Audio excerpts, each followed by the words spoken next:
ભાગવતજીને માથે રાખીને ચાલવાનો ભાવ જ એ છે. કારણ કે આ ભાગવતની યાત્રા છે શું?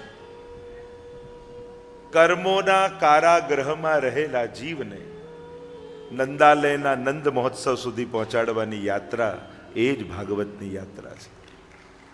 કૃષ્ણનું પ્રાગટ્ય જ કારાગૃહમાં છે. પણ કોઈ વસુદેવ જેવો ગુરુદેવ મળી જાય તો એ જ કૃષ્ણને, એ જીવરૂપી કૃષ્ણને, યા એ ભગવાન રૂપી દરેકની ભીતર કૃષ્ણ બિરાજમાન છે, એને પોતાના જ્ઞાનના ટોપલામાં પધરાવી અને નંદાલયના નંદ મહોત્સવ સુધી પહોંચાડી દે. અંતથી અનંત સુધીની યાત્રા એ જ શ્રીમદ ભાગવતની યાત્રા છે. શ્રાપ છે અંતનો અને વિશ્રામ છે અનંતમાં. 7 દિવસમાં મૃત્યુ આપણને એમ લાગે, પણ અહીંયા જેટલા બેઠા છે ને એના જીવનમાં એવા 7 દિવસ છેલ્લે આવવાના કે એનું 7મા દિવસે મૃત્યુ થવાનું. એનાથી કોઈ બાકાત નથી. દુનિયામાં ઘણા એવા ઘર હશે જ્યાં કોઈનો જન્મ ન થયો હોય, પણ કોઈ એવું ઘર નહીં હોય જ્યાં કોઈનું મૃત્યુ ન થાય.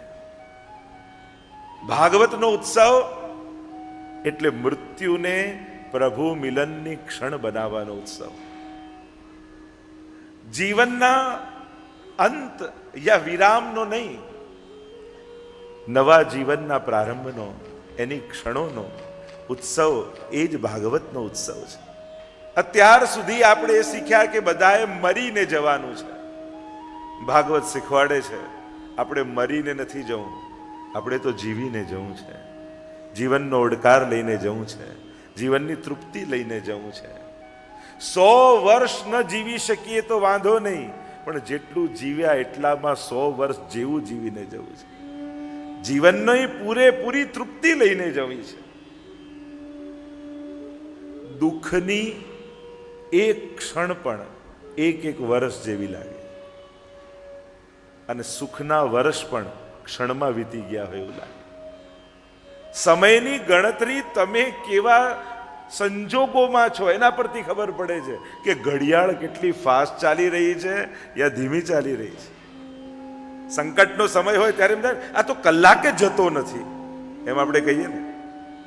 સમય કેટલો ભારે લાગે. એક સેકન્ડનો કાંટો પણ જાણે ધક્કો મારીને આગળ જવા દેવો પડતો હોય ને એવું લાગે. એમ થાય કે સમય વીતી જાય તો સારું. અને જ્યારે આવા ઉત્સવ આવે ત્યારે એમ લાગે કે ક્ષણોને પકડી રાખીએ. આ તો એક દિવસ જઈ રહ્યો છે.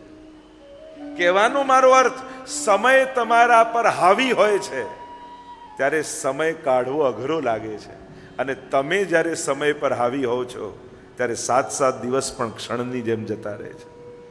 એટલે કે આ કથાનો ઉત્સવ એ કાલ પર વિજયનો ઉત્સવ છે. ગઈકાલે કથાનો પ્રારંભ કર્યો, ઘણી બધી ચર્ચા થઈ, આચાર્ય બાળકો પધાર્યા, સુંદર વચનામૃત થયા, આમંત્રિત મહાનુભાવોની પધરામણી થઈ અને એને માણતા માણતા આપણી કથા વિશ્રામ તરફ પામી. એ પણ વાત થઈ જેમ કુંભ મેળો ચાલી રહ્યો છે અને પ્રસિદ્ધ કથા છે, ભાગવતની જ કથા છે ને. સમુદ્ર મંથન અને જ્યાં જ્યાં અમૃતના બિંદુઓ સર્યા ત્યાં ત્યાં કુંભ મેળો ભરાય છે. યોગ નક્ષત્ર ગ્રહ અનુકૂળ થાય ત્યારે પુનઃ એ અમૃત વેલા આવે છે અને અમૃતના બિંદુઓ ત્યાં સરે છે, ત્યાં વહે છે. તો ત્યાં તો જ્યાં અમૃતના બિંદુઓ પડ્યા ત્યાં સ્નાન કરવાથી પાપ જાય. પણ શ્રીમદ ભાગવત એ અમૃતના બિંદુ નથી, એ અમૃતનો સમુદ્ર છે. શ્રી ભાગવત પિયુષ સમુદ્ર મથનક્ષમ. મહાપ્રભુજીનું નામ છે ને. ભાગવતને શું કહું? શ્રી ભાગવત પિયુષ એટલે અમૃત. સમુદ્ર, અમૃત રૂપી સમુદ્રનું મંથન કરનારા. તો ભાગવત એ તો સમુદ્ર છે અમૃતનો, કે જેના કથામાંથી ક્યાંક બિંદુઓ સર્યા છે. અને કદાચ ત્રિવેણીમાં સ્નાન કરનારા તો પાવન થાય છે જ, પણ ભાગવતના મહાત્મ્યમાં ત્યાં સુધી કહેવામાં આવ્યું કે જ્યાં જ્યાં ભાગવત કથા હોય, જ્યાં ભાગવતજી બિરાજે, ત્યાં ભારતના સકલ તીર્થોનો વાસ અહીંયા હોય છે. તમે જ્યારે ભાગવતની પરિક્રમા કરો છો તો એક સાથે ભારતના સકલ તીર્થોની પરિક્રમાનું ફળ તમને મળે છે. એવું મહાત્મ્ય કહ્યું છે. જ્યાં ભાગવતજી વિરાજતા હોય છે ત્યાં 33 કોટી દેવતાઓનો વાસ હોય છે. શ્રીમદ ભાગવત એ કોઈ સાધારણ કથા નથી. કોઈ એમ કહે કે અનેક પુણ્યો શાસ્ત્રોમાં બતાવવામાં આવ્યા છે, દરેક પુણ્યનું જુદું ફળ. કોઈ એક એવું પુણ્ય ખરું કે જે કરવા માત્રથી સમસ્ત પુણ્યોના ફળ મળે? તો કહું, શ્રીમદ ભાગવત એવું પુણ્ય છે જે કરવા માત્રથી સકલ પુણ્યોના ફળની પ્રાપ્તિ થાય છે. અનેક પાપ છે અને જેવા પાપ એવા પ્રાયશ્ચિત. તો કે કોઈ એક એવું પ્રાયશ્ચિત ખરું કે જે કરવાથી બધા જ પાપોનું પ્રાયશ્ચિત થઈ જાય? તો કે હા, શ્રીમદ ભાગવત એવું પ્રાયશ્ચિત પણ છે કે જેને શ્રવણ કરવા માત્રથી, જેમાં બેસવા માત્રથી સકલ પાપોના પ્રાયશ્ચિત થઈ જાય છે. એવું સત્કર્મ શ્રીમદ ભાગવતને માનવામાં આવ્યું છે. આ એકમાત્ર એવું મંદિર છે જ્યાં ભગવાનના 24 અવતાર બિરાજમાન છે. કદાચ 24 અવતારોની જ્યાં જ્યાં મંદિરો હોય એની પરિક્રમા કરવા જાઓ તો મહિનાઓ નીકળી જાય અને બધા મંદિરો મળે નહીં. શ્રીમદ ભાગવતની પરિક્રમા, ભાગવતમાં આવીને બેસવા માત્રથી, ભાગવતનું શ્રવણ કરવા માત્રથી આ 24 અવતારના મંદિરોમાં આપણા વંદન પહોંચે છે. ભાગવતનું મહાત્મ્ય અનેક પ્રકારથી ગાવામાં આવ્યું છે. પુરાણોમાં 2 પુરાણ એવા છે જેમાં ભાગવતના મહાત્મ્યનું વર્ણન કરવામાં આવ્યું. એક સ્કંદ પુરાણ, બીજું પદ્મ પુરાણ. શ્રીમદ ભાગવતમાં એક વિવેક છે કે એ કથા પ્રારંભ કરતા પહેલા ભાગવતના મહાત્મ્યને ગાવામાં આવે. પ્રાય પરંપરા એવી છે કે જ્યારે ભાગવતનું શ્રવણ કરો એના પહેલા પદ્મ પુરાણાંતર્ગત 6 અધ્યાયમાં ભાગવતના મહાત્મ્યની કથા કહેવામાં આવે. એ જ રીતે સ્કંદ પુરાણમાં પણ છે. આ ગ્રંથ જેને તમે મસ્તક પર લઈને આવ્યા એ ભાગવત જ છે એમ અમે કેમ માનીએ?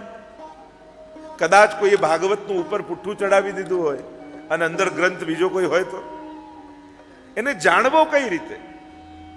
સ્કંદ પુરાણ કહે છે, યત્રાધિકૃત્ય ગાયત્રી વર્ણયતે ધર્મ વિસ્તરઃ વૃત્રાસુર વધોપેત तद भागवत मिष्यते.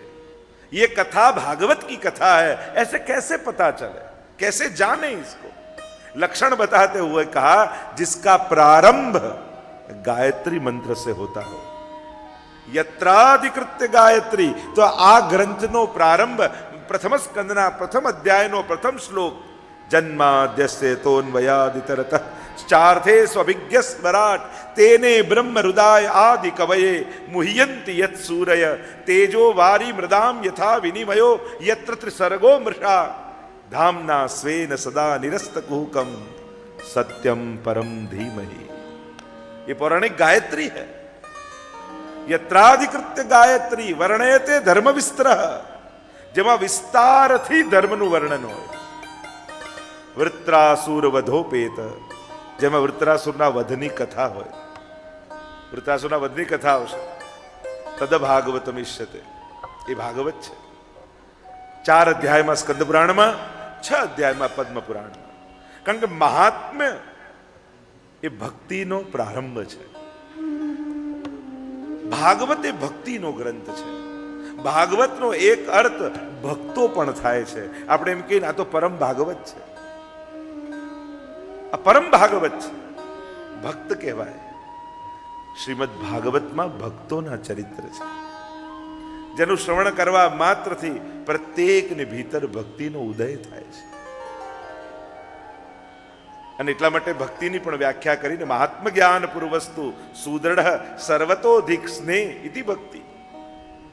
ભક્તિનું પહેલું લક્ષણ, એની પહેલી શરત, જેને માનો છો એને જાણો છો ખરા, એનું મહાત્મ જ્ઞાન છે. અને પાછી તકલીફ એ છે, જેને જોવા માટે 3-3 કલાક લાઈનમાં ઊભા રહીએ એને સમજવા માટે અડધો કલાકે ન કાઢીએ.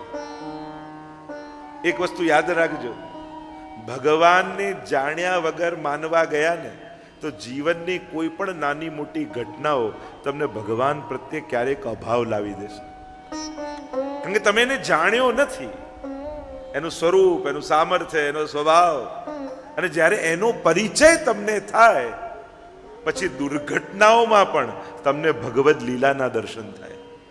તથૈવ તસ્ય લીલેતિ મત્વા ચિંતામ ધૃતમ ત્યજેત. અને વૈષ્ણવ એ જ છે જેને વિપરીત સંજોગોમાં પણ કૃષ્ણની કૃપાના દર્શન થતા હોય ને. માનજો આણે સત્સંગ જીવનમાં ઉતાર્યો છે, માનજો આણે ભાગવતનું પાન કર્યું છે. વિપરીતતામાં પણ જેને કૃપાના દર્શન થાય છે. તો આ 6 અધ્યાયની અંતર્ગત મહાત્માનું દર્શન આપણે કરીશું. 6 અધ્યાય એટલા માટે કારણ કે ભગવાનનું ચરિત્ર છે અને ભગવાન ઐશ્વર્ય, વીર્ય, યશસ્વી, જ્ઞાન અને વૈરાગ્ય આ ષટગુણ જેની ભીતર હોય એને જ ભગવાન કહેવાય. અને ભગવાનની ગાથા આપણે શ્રવણ કરવાની છે અને એટલા માટે 6 અધ્યાયમાં મહાત્માનું દર્શન. આइए प्रवेश करते हैं महात्म्य की कथा में. पहला જ શ્લોકમાં કહેવાય છે પદ્મ પુરાણ અંતર્ગત મહાત્મ્ય, પણ આ પહેલો શ્લોક છે ને એ તો પદ્મ પુરાણમાં નથી. આ એક વિશેષ શ્લોક છે જેમાં પ્રભુની આકૃતિ, પ્રકૃતિ અને કૃતિ ત્રણેયનો પરિચય કરાવ્યો વ્યાસજી. સ્વરૂપ, સામર્થ્ય અને સ્વભાવ. આ કોની કથા તમે શ્રવણ કરવા જઈ રહ્યા છો એનો પરિચય આપે છે. અને વંદન કરતા વ્યાસજી બોલ્યા, સચ્ચિદાનંદ રૂપાય વિશ્વોત્પત્યાદિ હેતવે તાપત્રય વિનાશાય શ્રી કૃષ્ણાય વયમ સચ્ચિદાનંદ રૂપાય. વ્યાસજી પ્રભુનો પરિચય કરાવે છે. કોની કથા તમે સાંભળવા જઈ રહ્યા છો? એ કોણ છે પરમાત્મા? એનું સ્વરૂપ કેવું, એનું સામર્થ્ય શું, એનો સ્વભાવ શું? સ્વરૂપનો પરિચય કરાવતા વ્યાસજી બોલ્યા, સચ્ચિદાનંદ રૂપાય. પહેલી વાત, રૂપાય. આ કોઈ નિરાકાર બ્રહ્મની વાત નથી. આ રૂપ ધારણ કરવા વાળા પરમાત્માની કથા છે. એક વસ્તુ યાદ રાખો, ઘણી વાર લોકો એમ કહે કે તમે મૂર્તિને ભગવાન માનો છો, તમે ચિત્રને ભગવાન માનો છો. ત્યારે કહેવું પડે કે ના, અમે મૂર્તિને ભગવાન નથી માનતા, પણ અમારો ભગવાન હમણાં મૂર્તિ સ્વરૂપે બિરાજે છે એ રીતે અમે માનીએ છીએ. કારણ કે કોઈ મૂર્તિમાં તાકાત નથી કે ભગવાન બની શકે, પણ ભગવાનમાં એ તાકાત છે કે તમારા ભાવને આધીન થઈ નાનકડો લાલન બનીને તમારી ગોદમાં ખેલી શકે. આ પરમાત્માની તાકાત છે. સાધારણ મૂર્તિ એ કોઈ ભગવાન બને એટલું સામર્થ્ય મૂર્તિમાં ન હોય, પણ ભગવાન એને કહેવાય કે ભક્તના ભાવને આધીન થઈ અસમર્થ બનીને પણ તમારા ખોળામાં રમી શકે. આવી વિરુદ્ધ ધર્માશ્રયતા જેની ભીતર હોય એ જ પરમાત્મા છે. આપણો પ્રભુ આપણા ભાવને વશ થઈ હમણાં આ સ્વરૂપે બિરાજે છે. રૂપાય. ભાગવતમાં એવા પરમાત્માની કથા છે જેને આંખે જોઈ શકાય, જેને કાને સાંભળી શકાય, જેને સ્પર્શી શકાય, જેને ઇન્દ્રિયોથી અનુભવી શકાય. કેમ કે પ્રભુને જ્યારે પોતાનો અનુભવ કરાવવો હોય છે ને ત્યારે તમારી ઇન્દ્રિયોને એ અલૌકિક બનાવી દે છે. સેવાનું 3 ફળ જે સેવા ફળ ગ્રંથમાં બતાવ્યા મહાપ્રભુજીએ 16 ગ્રંથમાં, એમાં એક ફળ અલૌકિક સામર્થ્ય છે. યા સેવો ઉપયોગી દેહ છે. આ જ દેહને એવું સામર્થ્ય યમનાષ્ટકમાં પણ તમે બોલો છો, તનુ નવત્વ મેતાવતા. તનુ નવત્વનું દાન યમનાજી કરે છે. એટલે કે એવો દેહ મળે કે જેનાથી અલૌકિક એવા પ્રભુનો અનુભવ થઈ શકે. શાસ્ત્રોમાં નિરાકાર શબ્દનો અર્થ આકાર વગરના નથી થતા, અલૌકિક આકાર વાળા થાય છે. કે જે મનુષ્યનો પ્રાકૃત આકાર છે, આ પ્રાકૃત સ્વરૂપ છે, એવા પરમાત્મા નથી, પણ પરમાત્મા તો અલૌકિક છે. સત્યમ જ્ઞાન અનંતમ બ્રહ્મ રસો વૈ સહ, એ રસરૂપ છે. એટલે ભાગવતનો જે ભગવાન છે એ રૂપાય છે. કોઈ એમ કહે કે ભગવાન દેખાઈ શકે? હા, દેખાઈ શકે. કેજો આપણે મૂર્તિ પૂજક છીએ, સાકાર ઉપાસકો છીએ. જો આપણી ત્યાં જે પરંપરાઓ છે એમાં આપણે માનનારા છીએ. સ્વર્ગ નર્કને આપણે માનનારા છીએ. કોઈ પૂછે સ્વર્ગ નર્ક હોય તો કેવું હા છે. પુનર્જન્મમાં આપણે માનનારા છીએ. આ હિન્દુ સનાતન હિન્દુ ધર્મીના લક્ષણ છે, આપણી માન્યતાઓ છે, આપણી ભાવનાઓ છે, આ આપણા શાસ્ત્રોના વચનો છે, આપણા ધર્મગ્રંથોમાં એના પ્રમાણ છે. ગ્રંથને માનવો હોય તો પૂરેપૂરો માનો, પણ મને આ ગમે એટલે આને હું માનું, અને આવું ન ગમે યા મને આ ન સમજાય એટલે હું ન સ્વીકારું, એ આપણી અલ્પમતી છે. આ ધર્મગ્રંથ એવો છે જેમાં તમને ન સમજાય યા કોઈ વાત ગળે ન ઉતરે તો એમાં ગ્રંથની ભૂલ ન કાઢતા પોતાના સમજની ઉણપ માનજો કે હજી કદાચ મારો અધિકાર સિદ્ધ નથી થયો, જેથી આ વાત મારા સમજમાં નથી આવતી, યા આ વાતથી હું કન્વિન્સ નથી થઈ શકતો. ઘણી વાતો અનુભવ શીખવાડે છે. અહીંયા બેસેલામાં હું માનું કોઈ પુષ્ટિ માર્ગીએ કોઈ વૈષ્ણવ એવો નહીં હોય.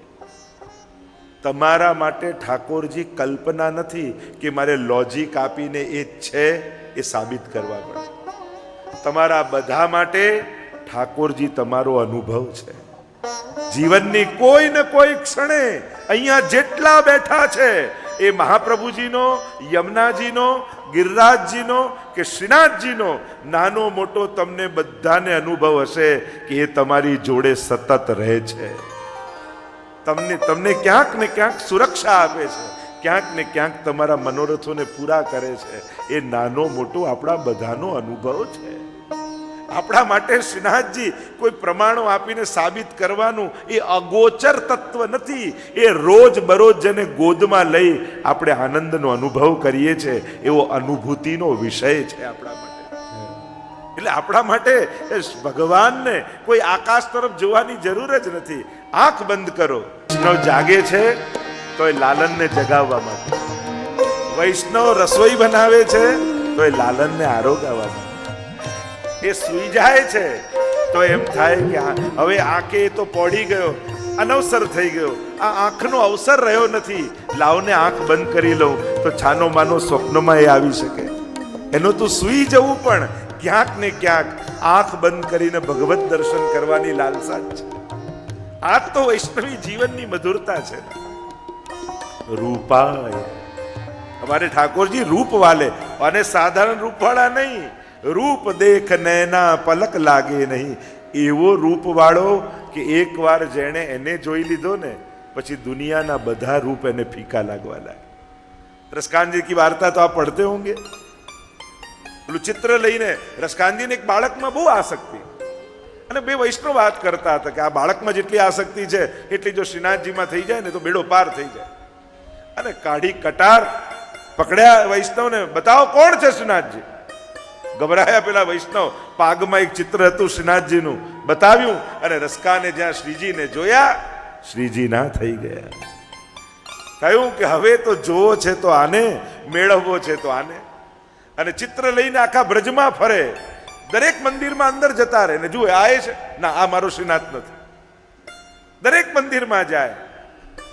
કોઈએ કહ્યું કે ગિરિરાજજીની ઉપર શ્રીજી બિરાજે છે, અને જ્યાં ચડવા ગયા યવન કોઈ ચડવા ન દે, રોક્યા, બહાર કાઢ્યા. ગુસાઈજીને પધારતા જોયા, અને ગુસાઈજીની દ્રષ્ટિ પણ એ જ મંદિર પર, રસખાનજીની દ્રષ્ટિ પણ એ જ મંદિરમાં. અને રસખાનજીએ વાર્તા સાહિત્યમાં એવા શબ્દો લખ્યા છે કે રસખાનજીને થયું ये भी मेरे महबूब का यार लगता है. આ મારા ઠાકોરજીનો પ્રિયતમ લાગે છે. જ્યાં મારું નજર છે, જ્યાં મારું ધ્યાન છે, ત્યાં જ એનું ધ્યાન છે. અને અત્યારે વિસ્તારમાં નથી જતો વાર્તામાં. ગુસાઈજીએ કૃપા કરી બ્રહ્મ સંબંધ કરાવ્યું અને જ્યાં રસખાન જવા લાગ્યા, શ્રીનાથજીએ કૂદકો મારીને હાથ પકડ્યો. હવે ક્યાં જાય છે? ચાલ મારી સાથે ખેલવા. એવું રૂપ.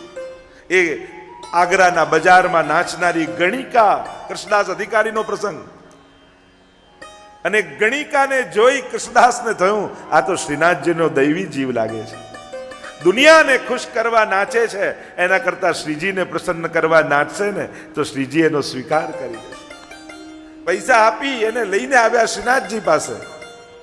મેરો મન ગિરધર છબી પર અટક્યો. કીર્તન ગાતા ગાતા શ્રીનાથજી બાબાએ નિત્ય લીલામાં ખેંચી લીધી.